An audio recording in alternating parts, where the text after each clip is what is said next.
All right, what up, y'all? So, AEW Revolution, man. Not a bad show. In fact, some would say a good to great show. Just until we got to the end, man. And before I talk about that match specifically, I just want to say this. Tony Storm and Mariah May are doing the best work in AEW right now. They have AEW on their backs. Last year, my top two for women's superstars of the year were Tony Storm and Liv Morgan. They're both interchangeable in my brain. You ain't gotta like it, but I said it already. Tough. That's the way I feel. And Liv Morgan's continuing into 2025, and Tony Storm is storming her way, no pun intended, into 2025 as well, with that amazing match she had with Mariah May. Should have been a damn main event. And I'm in awe, really, because I don't know how you have Tony Storm and Mariah May put on 3 bangers in a row and they don't get the main event. But you give the main event to Dean Ambrose and Edge. Or as AEW, John Moxley and Cope. I'm not calling that man Cope anymore. I just wanted to say that for the sake of, But, I'll call Mox because I have no problem with that. Cope is just a dumbass name. I don't care whose idea it was. It was like, oh, it's Edge's idea. Okay, Edge had a stupid idea. Let's move on. So, yeah. But getting into the match. Slow-paced, extremely boring. Had the deep feeling in your gut that Mox was going to retain, which we all know he did. Something tells me that championship just isn't in the briefcase anymore. I feel like that's a thing. I have a weird feeling that they're going to pull some shit like that. Like they're going to open the briefcase. Mox is going to lose it to whoever. And there's going to be no championship in the briefcase. And then that's going to be its own story. Oh, the championship is gone. And then they're going to try to, you know what I'm saying? But this is the weird part. They have a bad match. A slow, boring, old man match. And then we get to the end. Christian, who's had a contract that he can cash in for a world championship, is kind of like AEW's version of the Money in the Bank contract, except he has to sign it right in the middle, right there, before he cashes it in to the referee.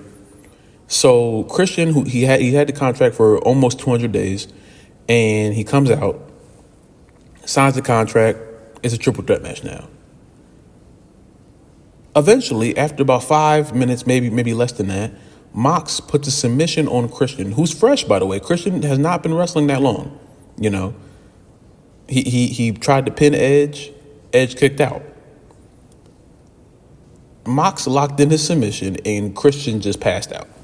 He didn't go for Edge, who he's been beaten down on for 30 minutes. No. He goes and gets the freshest guy in the ring. And Christian loses the match. And I'm sitting here, I'm like, what type of logic was that? If you're going to win by submission, you're going to have to make Edge submit. But making Christian submit after he was probably in the ring for maybe not even 10 minutes, and Christian is just done after he got maybe less than 5 moves done to him, if that. It was just weird. It was just pure weird. And it's like, bro, I don't know what direction they're trying to go in with this whole Death Riders thing, but it sucks. And the way it looks right now, a lot of my friends are telling me that apparently they're waiting for Darby to go up Mount Everest, come back down, recover from that, because that's not just walking to the street. You're climbing an unclimbable mountain that people have died climbing up. So we have to take time for him to prepare for that, take time for him to climb up the mountain, take time for him to come down the mountain, take time for him to prepare and nurse his injuries after we all know frostbite, all this stuff. And then throw yourself into a wrestling match, which inevitably you're gonna bleed, you know what I'm saying? 'Cause it's a Moxley match, What are we doing? And All In isn't for a while, so we're gonna have to go through Mox beating Cope. I call him Cope. Mox beating Edge, Christian, Swerve. I think Swerve, you're gonna fight him at the next pay-per-view. What are we doing? The worst part about it is that it's weird. It's very weird when you have a show that You take this match out of it, and you're perfectly fine. You made it. You're done. You're good. You know what I'm saying?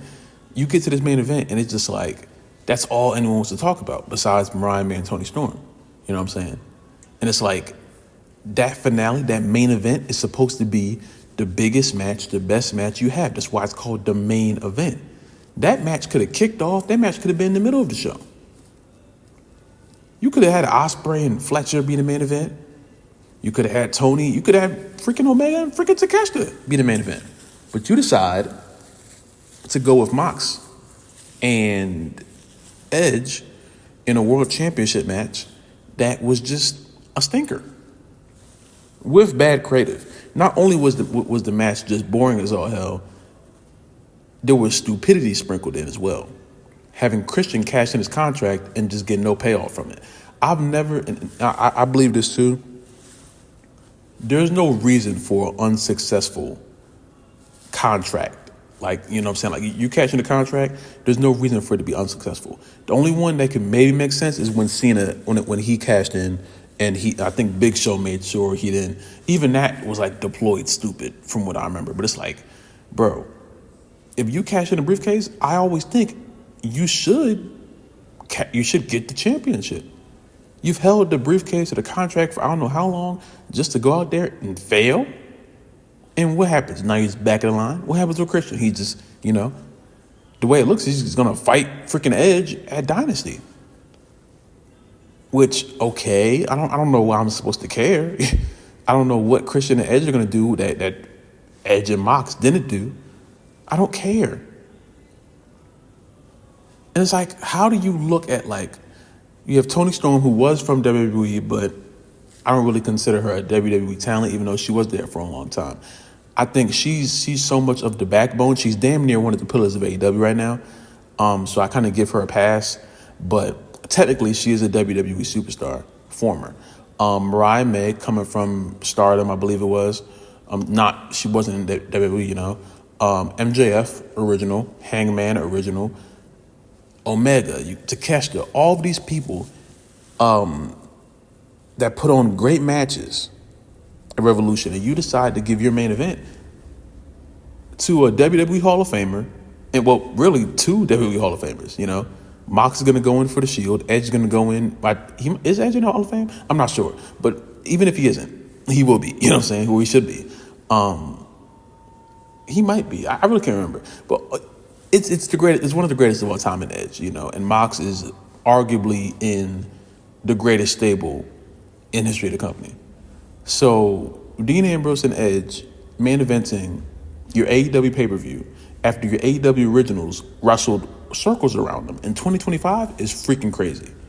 I don't know how you look at everyone else that has never been anywhere else besides AEW in North America, and you just, no. We're going to give this to Ambrose and Edge, and they're going to go out there and have a womp ass match. What happens now?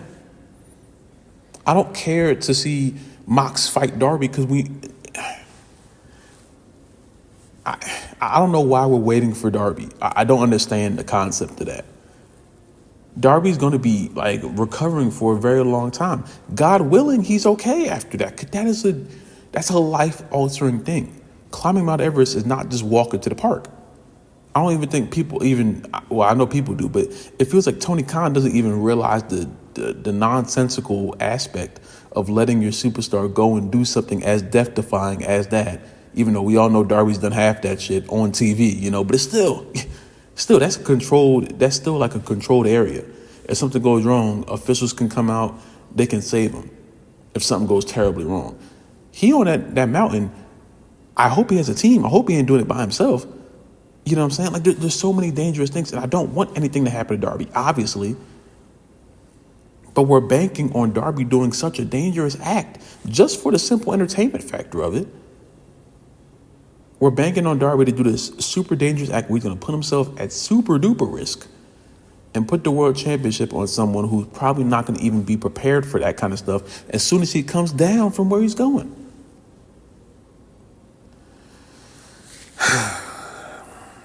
Y'all let me know, man. I'm just AEW, man. I feel like I got to say this every time I make an AEW video. I don't want them to die, but it seems like Tony Khan is like walking them into sure death with just every stupid boneheaded decision he's doing. And none of us can stop it. There's nothing any of us could do. But it's just like, bro, someone needs to take the creative pen away from him and Mox, because I do think Mox is like booking some finishes for himself, if not all of them, you know. But something has to change, bro. When you have a great show like Revolution and then you end it off with a stinker like that, a stupid stinker, not even a bad match, just a bad match. No, a bad match with stupidity, with nonsensical aspects happening in the match. That's your lasting impression on someone who just watched the Revolution pay-per-view.